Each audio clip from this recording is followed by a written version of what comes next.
ನಮಸ್ಕಾರ ಸ್ನೇಹಿತರೆ, ಸುಮಾರು ಬೆಂಗಳೂರಿಂದ 700 ಕಿಲೋಮೀಟರ್ ದಾಟ್ಕೊಂಡು ಒಂದು ಜಾಗಕ್ಕೆ ಬಂದಿದ್ದೀನಿ. ಜಾಗ ಅದ್ಭುತವಾಗಿದೆ. ಬುಕ್ಸಲ್ಲಿ ಓದಿದ್ದೆ, ಬಟ್ ಆ ಜಾಗಕ್ಕೆ ಬರ್ತೀನಂತ ಯಾವತ್ತೂ ಕನ್ಸ್ಕೊಂಡಿರಲಿಲ್ಲ. ಯಾಕಂದರೆ 2 ರೂಪಾಯಿ ಕೊಟ್ಬಿಟ್ಟು ಸೈಕಲ್ ಬಾಡಿಗೆ ತೊಗೊಳಕ್ಕೆ ಇಲ್ದಿರೋನ್ಗೆ ಇವತ್ತು ಇಷ್ಟು ದೂರ ಟ್ರಾವೆಲಿಂಗ್ ಮಾಡೋಕ್ಕೆ ದೇವ್ರ ಶಕ್ತಿ ಕೊಟ್ಟಿದ್ದಾನಂದರೆ ಅದಕ್ಕೆ ಮೂಲ ಕಾರಣ ನಮ್ಮ ತಂದೆ ತಾಯಿ ಆಶೀರ್ವಾದ. ಅದ್ರ ಜೊತೆಗೆ ನಾನು ಮಾಡ್ತಾ ಇರುವಂಥ ಕೆಲಸ, ಎಲೆಕ್ಟ್ರಿಕಲ್ ಕೆಲಸ ಇಷ್ಟು ದೂರ ತಂದು ನನ್ನನ್ನು ನಿಲ್ಲಿಸಿದೆ. ತುಂಬ ಖುಷಿ ಅನ್ನಿಸ್ತಾ ಇದೆ.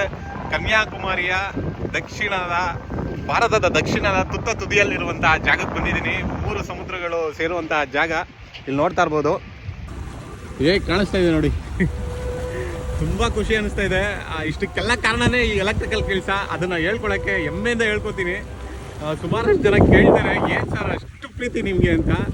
ಯಾಕಂದರೆ ನನಗೆ ಇದನ್ನೆಲ್ಲ ನೋಡೋಕ್ಕಾಗುತ್ತೋ ಇಲ್ಲೋ ಗೊತ್ತಿರಲಿಲ್ಲ, ಬಟ್ ಆ ಕೆಲಸ ನನಗೆ ಇಷ್ಟನ್ನೆಲ್ಲ ನೋಡೋಕ್ಕೆ ಸಾಧ್ಯ ಮಾಡಿಕೊಟ್ಟಿದ್ದಲ್ಲ, ಅದೇ ಒಂಥರ ಖುಷಿ. ಜೈ ಎಲೆಕ್ಟ್ರಿಕಲ್.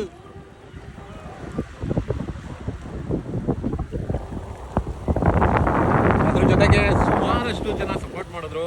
ಅದರಲ್ಲಿ ಜಾಕ್ ಮಂಜು ಸರ್ ಆಗಿರ್ಬೋದು, ಸೂರಪ್ಪ ಸರ್ ಆಗಿರ್ಬೋದು, ಮತ್ತು ಪ್ರದೀಪ್ ಅಣ್ಣ ಆಗಿರ್ಬೋದು, ಆನಂದ್ ಅಂತ ನನ್ನ ಫ್ರೆಂಡು, ಅದ್ರ ಜೊತೆಗೆ ವಸಂತ ಅಂತ ನನ್ನ ಫ್ರೆಂಡು, ಇನ್ನೂ ಸುಮಾರಷ್ಟು ಜನ ಫ್ರೆಂಡ್ಸ್ಗಳು ತುಂಬ ಸಪೋರ್ಟ್ ಮಾಡಿದ್ದಾರೆ. ನವೀನ್ ಅಂತ, ಸುಮಾರಷ್ಟು ಜನದ ಹೆಸರು ಹೇಳೋಕ್ಕಾಗ್ತಿಲ್ಲ, ಅಂದರೆ ಬರ್ತಿಲ್ಲ ಟಕ್ಕಂತ.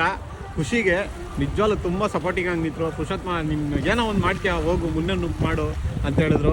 ಅದರಲ್ಲಿ ನಮ್ಮ ಪ್ರದೀಪ್ ಅಣ್ಣ, ಅದರಲ್ಲಿ ನಮ್ಮ ಗುರುಗಳಾದ ಅಪ್ಪಿ ಸರ್ ಅಂದ್ಬಿಟ್ಟು ವಿನೋದ್ ಗೌಡ್ರು ಅಂತ, ಅವರು ನಿಜವಾಗ್ಲೂ ಇವತ್ತು ಅಷ್ಟೇ ತುಂಬ ಖುಷಿಯಿಂದ ಸಪೋರ್ಟ್ ಮಾಡ್ತಾರೆ. ತುಂಬ ಖುಷಿ ಅನಿಸುತ್ತೆ ಈ ಥರ ಜಾಗಗಳಿಗೆ ಬಂದು ಅವ್ರ ಹೆಸರುಗಳನ್ನ ಹೇಳೋದು ಒಂದು ಇದೆಯಲ್ಲ ಒಂಥರ. ಯಾಕಂದರೆ ಬೆಳೆದು ಬಂದ ದಾರಿನ ಮರಿಬಾರ್ದು.